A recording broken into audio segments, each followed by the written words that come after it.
Hello and welcome to another Adrenalin Shot, your short, sharp injection of something valuable.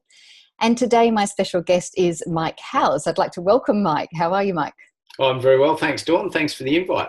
My pleasure indeed, and we're looking forward to hearing from you. So let me tell you a little bit about Mike before we start the clock ticking. Mike Howes is one of Australia's leading survival instructors. Now, you wouldn't know that to look at him, would you? He's spent the last 20 years working with groups as diverse as Youth at Risk, multinational corporations, and television documentary crews on what National Geographic America described as the world's most arduous survival exercise outside the military. That's quite a feat there, Mike. So Mike survived several life-threatening survival situations on the ocean, in tropical jungles, raging white water, and extended sea kayak journeys. As a gift to himself, Mike undertook a 12-day solo survival walk in one of Australia's most hostile environments, taking only 2 litres of water, a pocket-sized survival kit, and the clothes he was wearing. Mike put his survival skills to the test, sourcing all his food and water off the land. Mike's also managed teams of up to 40 staff and has been the principal driver of a number of organisational change projects. He's currently applying his time and resources to clients of his consulting practice, assisting them to thrive and adapt. I want you to remember those words. Having observed himself and countless others in extremes of deprivation and duress, Mike is uniquely positioned to offer profound and practical insight into effective and sustainable leadership under pressure. Wow, what an intro, Mike. I'm so looking forward to this. Now, let me start the clock because we've got 5 minutes together. Yes. And off we go. So you'll hear a ring at the end of it when we go. So 20 years as a survival instructor. What kind of insights did you gain from that period? So I guess it was a double life that I was living, Dawn. I was doing that and managing change projects at the same time. Mm-hmm. And I guess the insights were mostly around the sorts of patterns that we all experience from our hardwired survival mechanisms whenever we're under pressure. So whether it's life-threatening and extreme out in the bush or whether it's just change processes back in the office, those mechanisms crop up. And so the Thrive and Adapt work I do is really about helping people to navigate ourselves under pressure. Yeah, absolutely. I can't remember when I met you last, whether I told you that I'd done 6 years in the Army Reserve. Yes. And you're right, it's interesting how people behave when they get into those pressure situations. And I didn't do anything dangerous like you've done in terms of survival. So what sort of behaviours do you see show up like in that situation? So I guess the main and most obvious one is our fight, flight or freeze mechanism. And some of the latest research around that says it takes very little to trigger it. So even something like meeting somebody for the first time or putting a proposal in to a new client or, negotiating a deal with somebody, these are all things that could have part of fight or flight. And one of the key things that happens is that our frontal cortex starts to shut down, so we're literally less intelligent. It's actually measurable.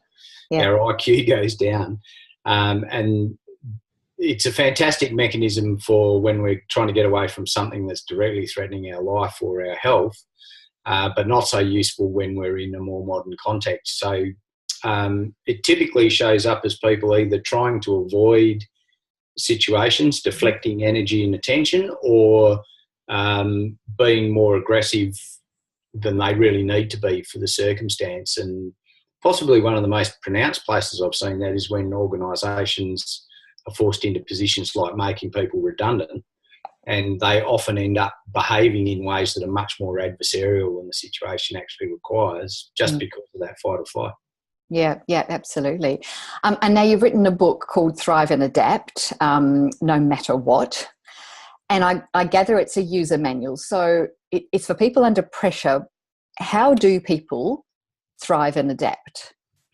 So I reckon it comes down to 3 things, Dawn, and this is across research about the survivor personality, so what makes people more likely to survive in extreme situations, and a lot of that translates directly into more ordinary, everyday areas of life.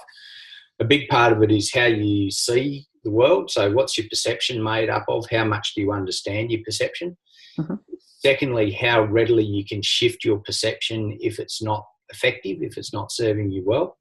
And third, what are the things that you do consistently to set yourself up for success? So see, shift, do, they all interact with each other. And I reckon if you can move any one of them, it has an impact on all of the rest. So yeah, a big part of it is, people that are highly successful at thriving and adapting are usually very, very clear that they don't see the whole picture, that they do have blind spots. They're really aware of that. Yeah. And they seek as many different views as they can possibly find to help them navigate their blind spots and to get the best out of whatever situation they're in. So it's sort of a mixture of self-awareness, awareness externally, and the ability to regulate yourself to those situations. Yeah. Okay. And I guess the do part of it is all about regulation. There's consistent things that you can do that set you up for being more likely to be open to the various possibilities that are presenting themselves in any given situation. Mm-hmm. And your work, as I understand it, is pretty tactical in nature. Yeah. What do you mean by that? What do you get people doing? So tactical in that it's really, with my survivalist hat on, everything's designed to be usable in the moment. And I think a lot of the strategies that are around in areas like resilience and mindfulness and some of those kinds of territories, they're great, but they kind of rely on having big chunks of time, and they're not necessarily applicable right now. So probably one of my signature things is a thing I call guerrilla mindfulness, which is guerrilla like freedom fighter rather than big black ape. Oh, not the big black ape. Okay. Yeah, that's right. So you need a quick return on investment, usually outgunned out, witted out, classed kind of thing. And that's just take 3 breaths is step 1. Step 2 is say how you feel. And that sounds like 5 minutes. And step 3, it is, but keep going, because we can't leave them with only step 1. So step 1, breathe. Step 2, say how you feel, which causes the cortisol in your system to drop. Yeah. And step 3, what's your intention for the situation you're going into? And you can use that. It takes a few seconds at any transition you make during the day. And when you say how you feel, are you suggesting that people use emotion words? So I feel angry. Yes, yeah, ideally. And it's got a bit of a barrier around it though. So normally when we talk about emotion, we're trying to process the emotion. So we get into why. And what we do in this situation is literally just acknowledge it and give it its place. So, if you come out of a meeting that leaves you frustrated and angry, and your next thing is to be welcoming a new staff member, for example, you don't want to be going in there with your frustrated and angry hat on. You want to go, park that. My intention for this is to be welcome and open. And, it's just a good way of moving from one thing to another. Yeah. So that's actually what you would suggest people say to themselves, like, take a breath. Yep. I feel angry and frustrated. Yep. But my intention now is to put that to one side and be really welcoming to the new team member. Absolutely. Yeah, nice. And you can do that, maybe use that a dozen times across the course of the many transitions we make in any day. Yeah. And I know I'm sneaking into the time here that we're not supposed to have, but how does that work in a team environment? Okay, so I get that as a leader, but in a team environment, how could people use that? So teams often use it as a way of checking in around with each other at meetings. So for example, any meeting, we could all take our 3 breaths together and then just do a really quick whip around the room where we're literally doing 1, 2 or 3 word emotional check-in, followed by what our intention is for the meeting. And that, it only takes probably between 30 seconds and 2 minutes if people are disciplined about it. Yeah. And it gives you some significant insight into the state of mind and the level of presence that the people around you have. Which I think makes it more likely that you can get good results, which is kind of what I mean by tactical, right? It's things you can apply in the moment to get better results. Absolutely, yeah, because it's all very well saying, okay, I need to go and meditate or calm myself down, but you've got to remove yourself from the situation. That's right, And you don't get that luxury usually in the workplace, and you certainly wouldn't get it in a survival sense, in that fight or flight or freeze moment. Yeah, absolutely. More often than not, we're sliding sideways from one thing into the next. There's very little in the way of prep time, let alone recentering time. So and we bring all that baggage with us from the last thing that we were just at. Yeah, that's it, exactly. Yeah.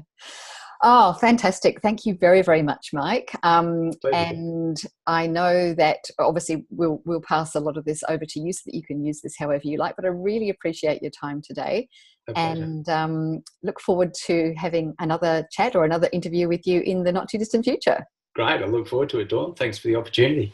Thanks, Mike.